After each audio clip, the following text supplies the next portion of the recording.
Hello, hello. Good. Here we are. Should we start? That's where we grew up.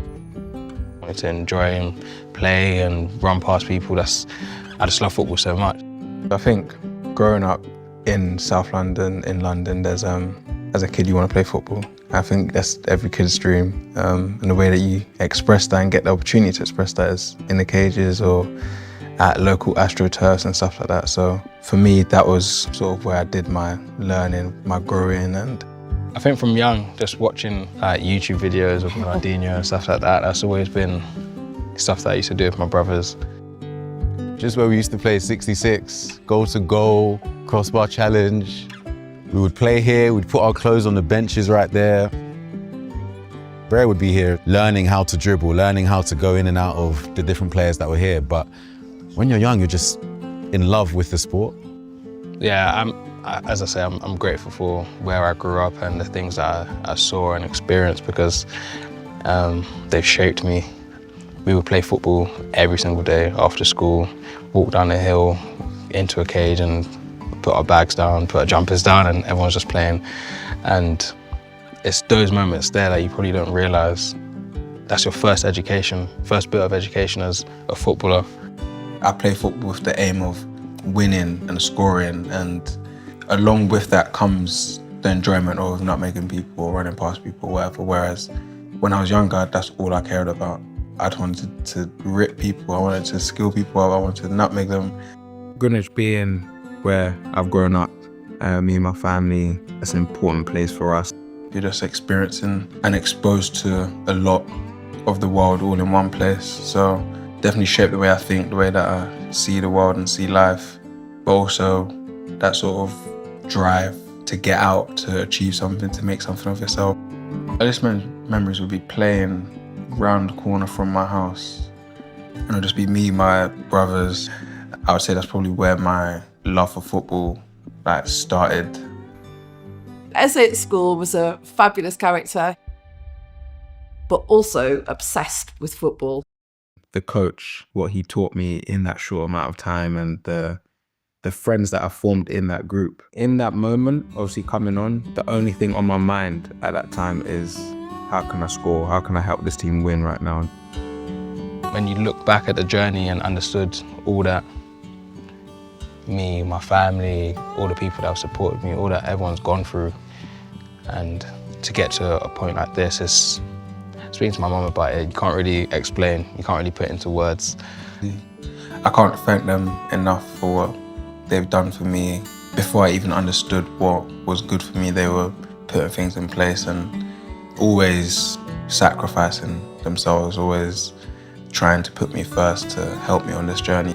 They didn't really even understand what they were doing, but they knew that it's what we wanted to do. They knew that we wanted to play, so they were just trying their best. So I'm forever in debt to my parents, my siblings, just the love that was shared despite difficulties. As a kid, that's all I knew. Arsenal was everything. I'm the kid that plays for Arsenal. During that period, it was amazing. The first one was probably the toughest one because it was so young, didn't really understand anything else other than Arsenal. Everything was Arsenal. You go watch them on TV, go and watch games. It was just Arsenal.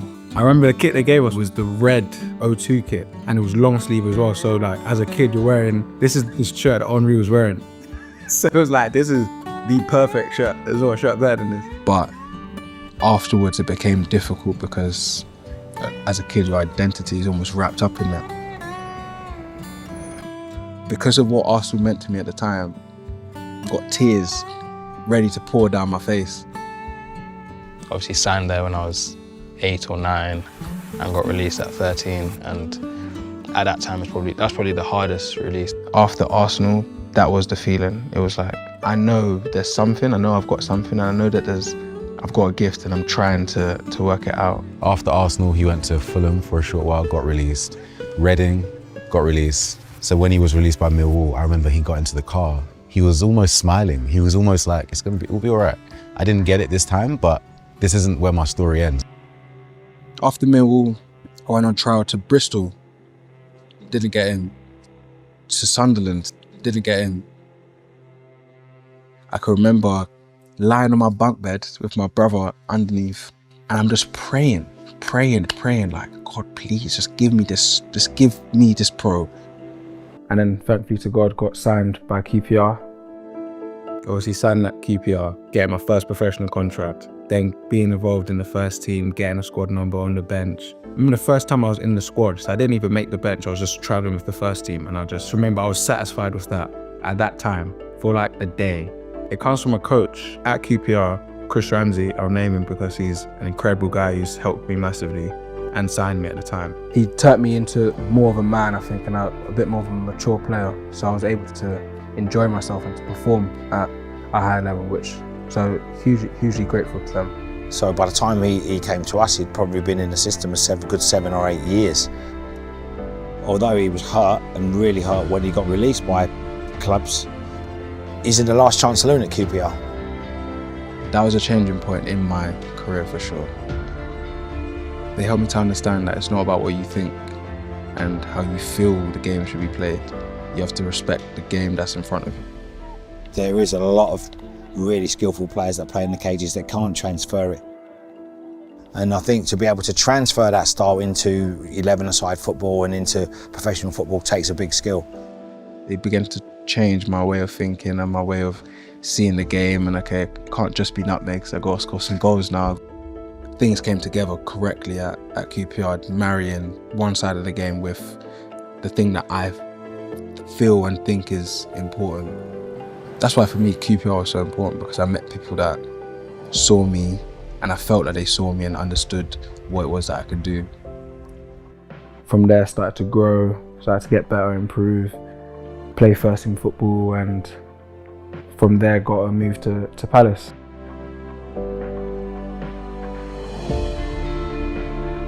I think Palace has got something special, and it's something that's obviously been growing and getting there over the years. I'm playing with people that have grown up and understand the culture of where we've grown up. That's a real bond. I was quite confident, and I remember it just being a day that me realising these guys don't actually know what I'm capable of. So every day in training has to be me showing myself and proving that I'm deserving to be here. So I remember that first session, that was like my first real true understanding of that. Okay, cool, you're in a new environment, you got to prove yourself now. You're not going to be given anything, which was a huge insight at that time. Some of the experiences that I've had along the way have definitely shaped me, matured me, and put me in good stead for what's to come. You see the little setbacks he goes through, and as a little brother, I'm looking up like, if I'm in that same situation, I don't know if I'm continuing on or whatever. So him displaying that for the family, it helps everyone to like push on when you're going through hard times. In 2021, I ruptured my Achilles. It's a normal day of training. We're playing small-sided games, and someone passed me the ball, go to control it, and then push off to run with it. It feels like someone kicks me in the back of my leg. Turn around, no one's there. You know something bad has happened.